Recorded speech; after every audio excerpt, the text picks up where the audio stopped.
ডাকসু নির্বাচনের প্রচারের খবর জানাতে এই মুহূর্তে ঢাকা বিশ্ববিদ্যালয় ক্যাম্পাস থেকে যুক্ত হচ্ছেন সহকর্মী আলিমুজ্জামান সাফওয়ান। সাফওয়ান, ক্যাম্পাসে আজ প্রার্থীদের প্রচারণা কেমন দেখছেন?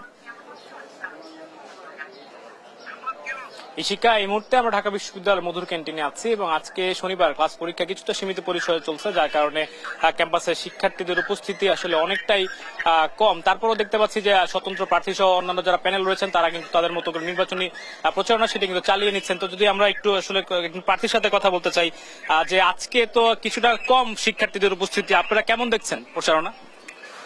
আজকে তো আমাদের সাপ্তাহিক বন্ধের দিন শনিবার, তারপরেও কিছু কিছু পরীক্ষা ডিপার্টমেন্টের পরীক্ষা ক্লাস থাকে।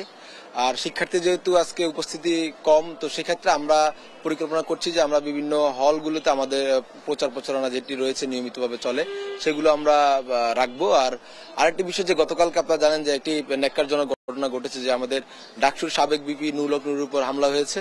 তো আমরা এই হামলা তীব্র নিন্দা জানাই এবং আমরা মনে করছি যে এই হামলাটি আমাদের রাষ্ট্রের জন্য একটি অশনি সংকেত এবং আমাদের রাষ্ট্রের যে ভবিষ্যৎ সেটির জন্য একটি অশনি সংকেত। আমি বিশ্বাস করি যে বর্তমান যে সরকার রয়েছে তারা এইসব বিষয়ে তাদের নজরদারি রাখবে এবং তারা প্রতিটি ফ্যাসিবাদের বিষয়ে তারা সচেষ্ট থাকবে।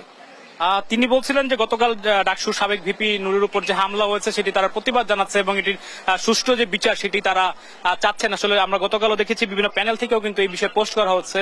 তো আজকে প্রচারণার বিষয়ে যদি আরেকজনের কাছে একটু জানতে চাই, তো সব মিলিয়ে আসলে কেমন সাড়া পাচ্ছেন আপনারা? জি, আমরা প্রত্যেকদিন হলে যাচ্ছি, ছেলেদের হলে, বিভিন্ন ক্যাম্পাসের বিভিন্ন জায়গায় যাচ্ছি, হলে যাচ্ছি, ফ্যাকাল্টিদের যাচ্ছি। তো আমরা শিক্ষার্থীদের স্বতঃস্ফূর্ত সাড়া দেখতে পাচ্ছি। কতটুকু আশাবাদী জয়ের ব্যাপারে? হ্যাঁ, আমরা অনেক অনেক আশাবাদী।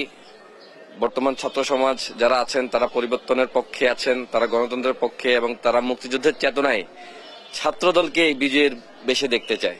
তো আমরা অনেক আশাবাদী ইনশাল্লাহ। আমরা শুনছিলাম প্রার্থীদের কথা যারা নির্বাচনে অংশ নিচ্ছেন এবং তারা কিন্তু আসলে সুষ্ঠুভাবে তাদের প্রচারণা চালাচ্ছেন, আচরণবিধি মেনেই প্রচারণা করছেন এবং তারা কিন্তু জয়ের ব্যাপারে আশাবাদী। সবাই আসলে কেউ কাউকে ছাড় দিবেন না এমন একটি টেন্ডেন্সি কিন্তু আমরা সকল প্রার্থীর মধ্যেই দেখতে পাচ্ছি। তো এই শিক্ষা আমার কাছে ঢাকা বিশ্ববিদ্যালয় এলাকা থেকে এই পর্যন্ত এখন ছিল সর্বশেষ খবর।